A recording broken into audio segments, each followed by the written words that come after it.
Morning, sir. How are you? Good morning. How are you? It's the 7:20 appearances. It's special to get up and be with you at 7:20 in the morning. It is special for you to do that, and I think I'm serious on this one. It's not easy, especially guys this time of the year in the session when you got a lot of things going on. And I wasn't looking for appreciate sympathy, it. Paul. Just I want the listeners to know that. Well, I didn't know if you wanted a coupon for hair restoration like the rest of us, or what? Well, from the grandbaby. Sadly, you and I are both in that category. So, God, man, jeez. I don't know if a coupon or anything else will work. But hey, I think somebody else says so. When they went in for the barber and they had one little hair left there, he said, "No, don't touch it. Save that one. That just." That's right. Cultivate that one. But it is what it is, and I'm glad I held it for as long as I did.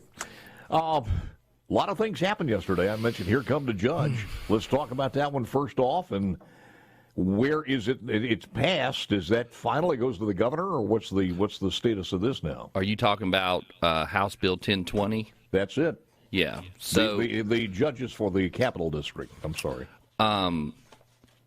Yeah, so there is. I apologize. I have a little bit of feedback.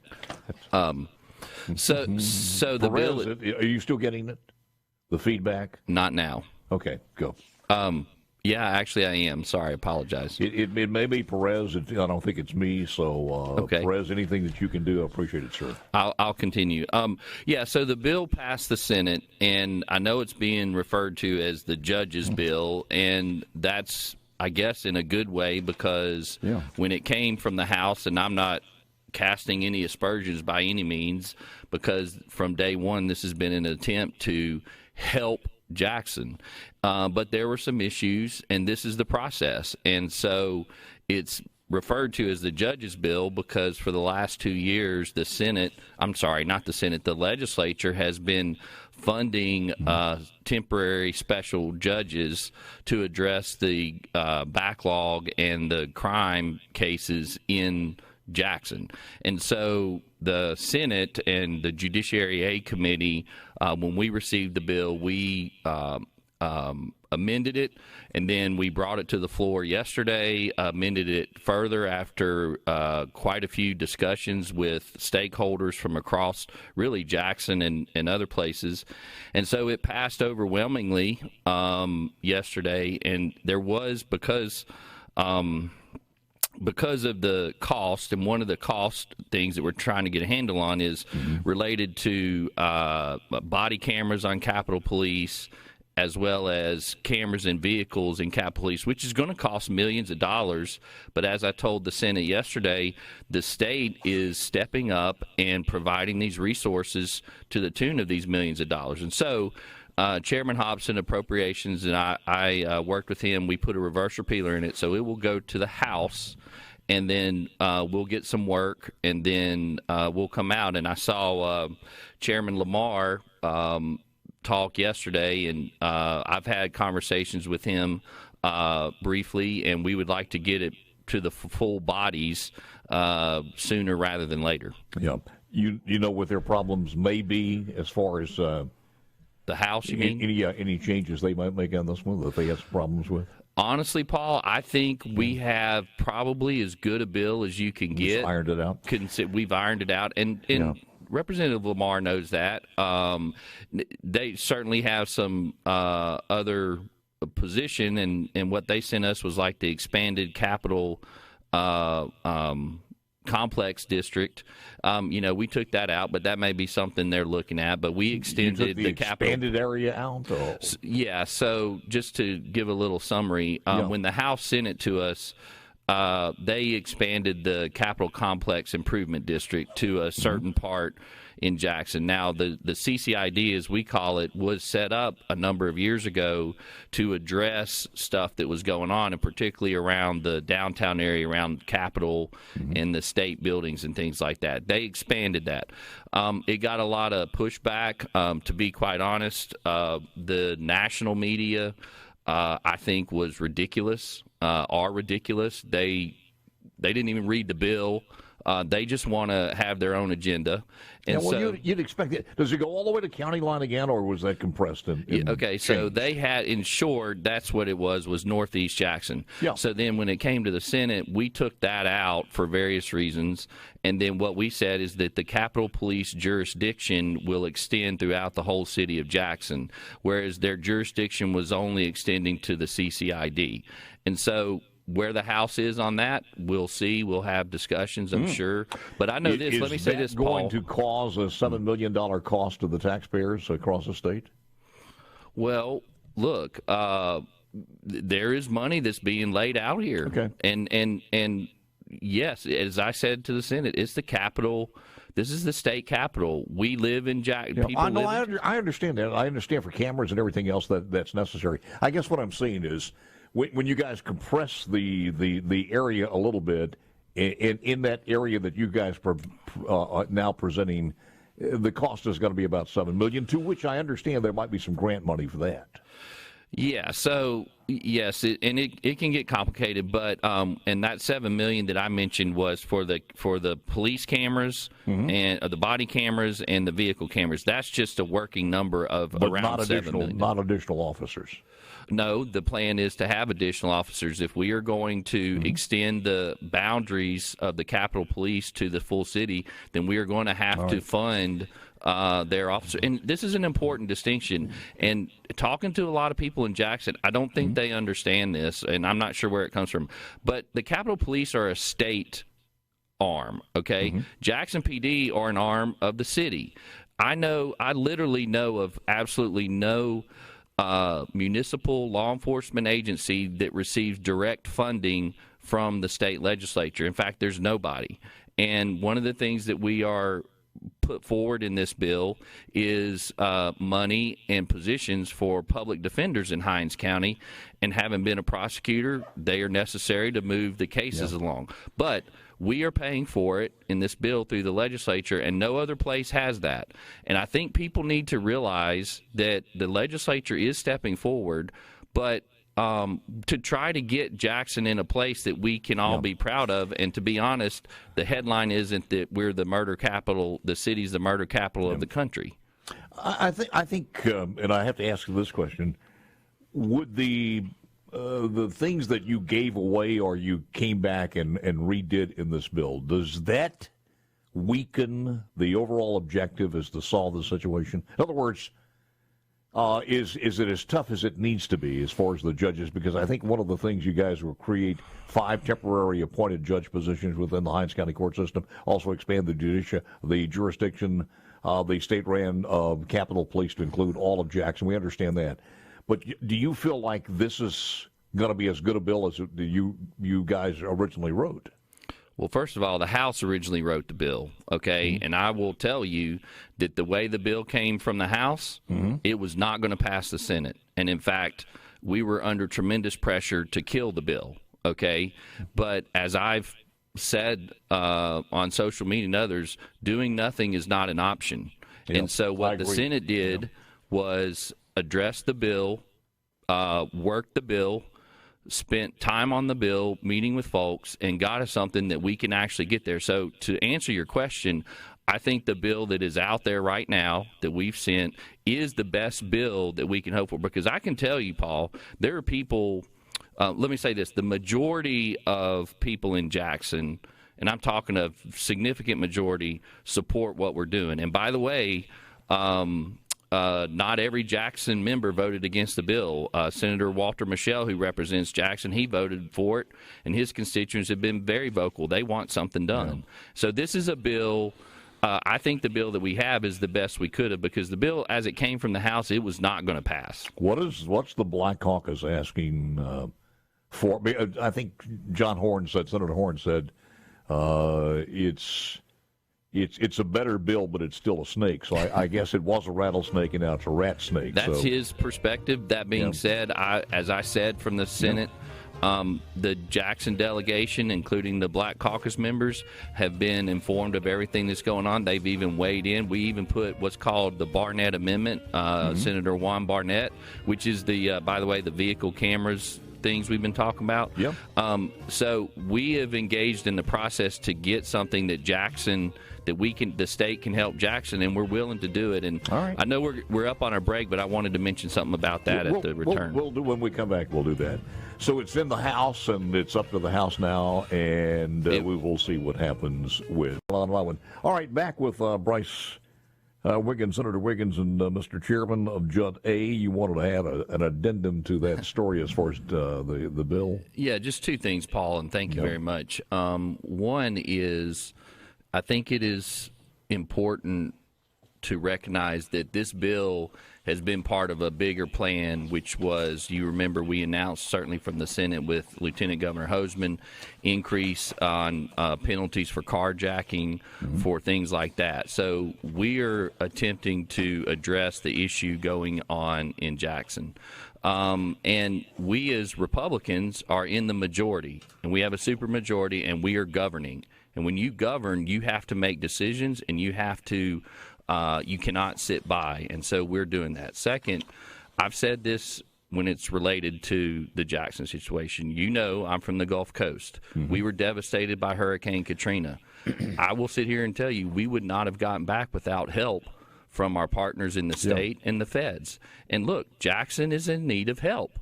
We cannot sit by, and so there may be some people out there that want to claim we shouldn't be doing this or spending money, but it's the state capital. And we have a duty and a responsibility to do this. And at the Gulf Coast, we came back. There were state legislation done, state money, federal money. We have to be cognizant of that. And we're one state. And Jackson's our state capital. If people want to move it to Pascagoula, I'll be happy to do that. But that's where we are. The reason I was asking this before is, do you dilute some of the effectiveness of what you needed to do because of wokeness, because of racial worries about all of this?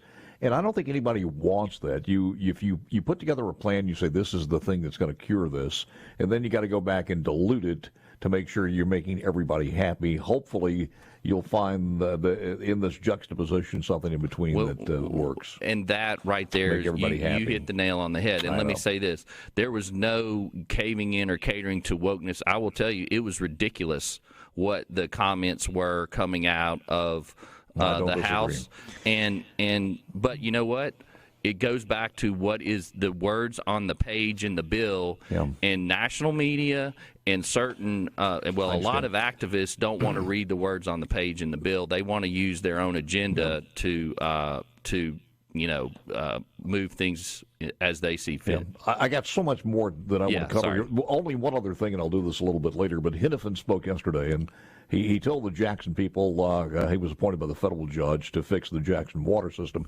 So above and beyond the crime issue, there's a lot more problems they are dealing with. And he basically said we need to fix the billing system. So he's going to do this on property values. That is a weird situation, and we'll talk about that a little bit later. I know that's a perfect example. I mean, you have a federal overseer because the local city of Jackson leadership, and I'm not throwing them under the bus, but that's the reality. And we've also had the discussion with the utility bill that came through the Senate. I got news for people down on the coast after Hurricane Katrina. Guess what? Utility authorities were put in all across the coast. So this idea that there's a takeover that's going on is ridiculous. What it is policy being put in place to fix the issue. And so, if the issues weren't there, then you wouldn't have to be going through it, I guess you'd say. Yeah. Sorry, do you think I'm passionate about it? I think you come across that way. Yes, I do. The other part of this is that we did pass postpartum yesterday, and to speak to that. I want to thank the House and Speaker Gunn for getting on the train that the Senate has been on for 2 years. I want to thank Governor Reeves for issuing his support. As you know, the Senate has been on this for 2 years. This is about the mothers, and it's about babies. This has come out, as you know, after the Dobbs decision, and we have a responsibility and a moral right to take care of our children, and that's what this was. And sadly, in some parts of Jackson politics wanted to be played instead of actually looking at it. So we got there, and I think that's a good thing. Yeah. Even though the Speaker didn't vote for it, he allowed it to go to the floor, and that was good, which most people understood. And I forgot what the vote was, but it wasn't it was something like 29 people against, I think. Right, and there's 22 people in the House. There were other things going on. Just you tell me that there's anything that you want to mention here that while I look for some other stuff. Yeah, well, I think one of the things is the Senate. I mean, you probably saw about MAEP being fully funded through. Well, we the did, Senate. and I had the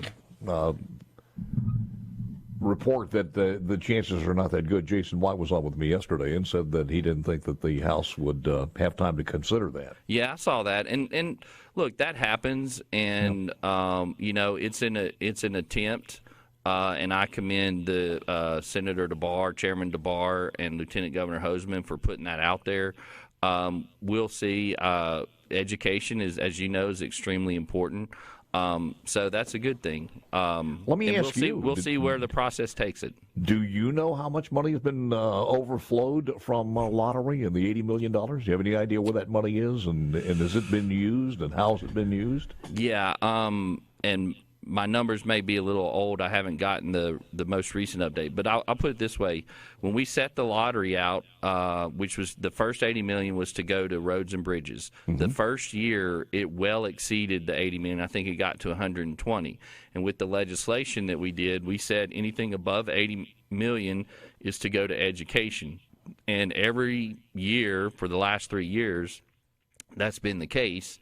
And the trends are holding. And so that money goes into roads and bridges What first. I'm asking you is this. Is that money counted toward the MAEP? Because there are other funds in there, and every time we ask about this, well, we don't count this toward the MAEP. When you say, why? Right. Why don't you? That's as valid as any of the other money. It is, and that's a fair question. And let me say, it is not. That goes outside of MAEP, and I've made that point exactly, which is, hey, you argue for fully funding MAEP, but we do it through other things. One of the things that I've been a huge supporter of is the early learning collaboratives, which we fund outside of MAEP, and those, let's just say, education advocates refuse to acknowledge that. But here's what I'd like to see. I'd like to see a Brice Wiggins amendment on this one that puts school choice in it, and then let's see how far it goes. Well, it may be a little late for amendments right now. I understand. The other story here, why I was trying to get this in, because I want to make sure, because today is the deadline on this one. The Attorney General did this yesterday, and we didn't have a chance to get on it earlier than this. I wish we had. The Mississippi legislature should approve legislation that will require rape kits to be tested within 60 days. Every 68 seconds, an American is sexually assaulted. Sadly, only 25 out of every 1,000 perpetrators end up in prison. Yeah, breaking news. That will be that's in my committee. We will bring that up on the Senate floor this morning. It will be brought up. It will be brought up. That is my plan to call it up. For people who don't know about this, tell us a little bit about this, Brice. Well, in a nutshell, it's that there are a lot of sexual assault kits that are out there that haven't been tested. Now, there's various reasons for that. One of those is in investigations, sometimes they don't need to be. A lot of times we have issues with the crime lab in the sense that there's a backlog, and we've been working through that. And then, so what this is doing is trying to put time limits on it to move it through the process, to get tested so that victims have a peace of mind, not only just a peace of mind, but we can prosecute the case. But also, as evidence gets stale, it gets harder to use and to prove a case. And so time is of the essence. And so that's what we're doing. And it also provides proper collection manners. And I've heard stories of it may be in an ER or something like that, and they collect it, and then it's sitting over on the side, and that's a violation of what's called the chain of custody in your criminal cases. She mentions this, that since 2019, there were 600 rape kits waiting to be processed in Mississippi. Some of these kits were more than 10 years old. These, as she says, these are not just kits in a lab. Every single one of these represents a Mississippian who turned to our state in their most vulnerable hour asking for help. Yes, and that's why we're doing this bill, and I fully support it. That's why I'm going to call it up. We also have part of the legislation on that is felon is taking DNA as part of arrests on felony cases. Yeah. So when she says this, we'll give you final thoughts in a second. Sure. When she says this, approved legislation that will require rape kits, that means require them at every police department? Is that it? Or required where?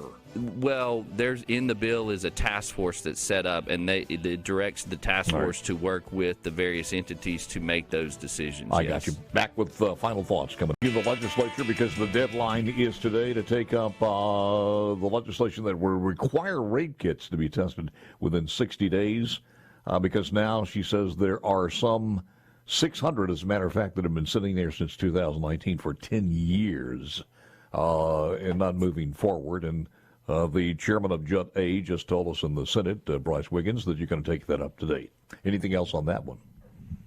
No, I think we want to stand up for our victims, and it's extremely important. Yesterday's debate on the 1020 we just talked about led to discussion about the crime lab. Senator Hobson and I, in particular, with Commissioner Tyndall, have worked to increase funding for the crime lab. It all kind of works together, and so we have to get this done. And you talk about a principle of government that is funding our things like the crime lab to get a handle on this stuff. How is there no jail in the city of Jackson? Paul, I've heard. How do you do? I mean, know. Benoit has a jail. Shaw has a jail. How is there no jail in the city of Jackson?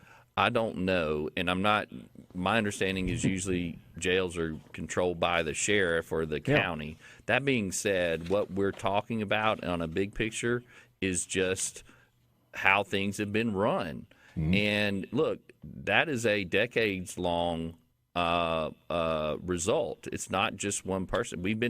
That's been talked about ad infinitum through all of this, and we have to try to get Jackson to its proper place, and I'm willing to do that. And but in a conservative way and being smart. I mean, the mayor of Jackson has refused to sit down and work with JPD and others, and we're trying to do what we can. Is there is no possibility, I guess it's in the column of dead, as far as tax rebates or any grocery tax cuts or anything that addresses additional tax cuts this year? I'd say it's certainly on life support, if not all the way dead yet. Yeah. That ship sailed, and just procedurally where it was in the session, that was it. So. What's your overview? I know this is not your committee, but what's your overview as far as the governor's highway program? Because that's still before the House and Senate, what do you hear about that? Oh, I think it's great. Let me say this just for clarification. It's been the Senate plan, the legislature plan. I am so thrilled that Governor Reeves has taken his office and is putting this out there, and there are some differences between that, but Brad White at MDOT, Governor Reeves has made this a cornerstone of his administration, and I think that's great. And so, again, going back to a supermajority being in control, if you will, we have to make these decisions. And so, working with the governor's office is something that the legislature is willing to do on this, and it's going to benefit the state tremendously. Just a little bit. It's just kind of weird here. We're just talking shop. Nobody else is listening to this. But that's right. For Paul. Being in a Republican majority, I understand maybe that says a little bit about it there. But in an election year, to sit there and dangle a rebate with the $1.1 billion surplus in front of everybody's face, and then all of a sudden kind of switch it to maybe another tax rebate, and then you yank it out and put it somewhere else. Even the Senate says we want to put it in education without it telling us exactly why or when. Who are you talking about? Well, because we had $1.1 billion surplus that we were talking about a rebate, and I think the lieutenant governor was also talking about that earlier. And the House was talking about full elimination of the income tax. Well, I understand that, but we were talking about getting a check in the mail and all of a sudden going to use it somewhere else. Okay, correct. It didn't happen. I'm not sure. I'm not on the finance committee, so I don't know why that all fell apart. That's the same thing I just said. I said it's a little bit of a mystery why that was even dangled if you weren't going to do it. Well, there's some. I don't know. That's what the lieutenant governor said, and I understand that. Yeah. And the speaker made the comment about full elimination, and that didn't happen. So, how long have you guys Paul, been talking about the MAEP? Welcome to the legislative process. How long have you been around? I mean, how long have you guys been talking about this MAEP thing? Because that just kind of popped up there. I first heard about it when the committee was when we had the committee and the chairman brought forward the code sections, which was about a week ago. To do that. So Dennis had to be working on the thing because it's rather complicated trying to recalculate the formula, so he had to be working on it for a while. And I understand what Speaker Pro Tem White is saying. Those things can get complicated, and we'll see where that goes. But I think, look, the process, the legislative process, and things get talked about, then they don't transpire because we just of the have to remind you. See, you people down there on the coast, because Delano told me this yesterday. Well, if you you're don't have the pollen we have. You don't have the pollen we have here up in this far north, inland. I have a white car. If you see, it now looks yellow, okay? But we can drive off into the coast. I will give you that and wash the car and all that stuff. Sea breeze is a wonderful thing, isn't it? Exactly. Always good seeing you, sir. Appreciate you for coming in. Thank you, Paul. Appreciate it. You got it. Brice Wiggins. Mike Cheney joins us at 8:05. Let's get an update from Fox News.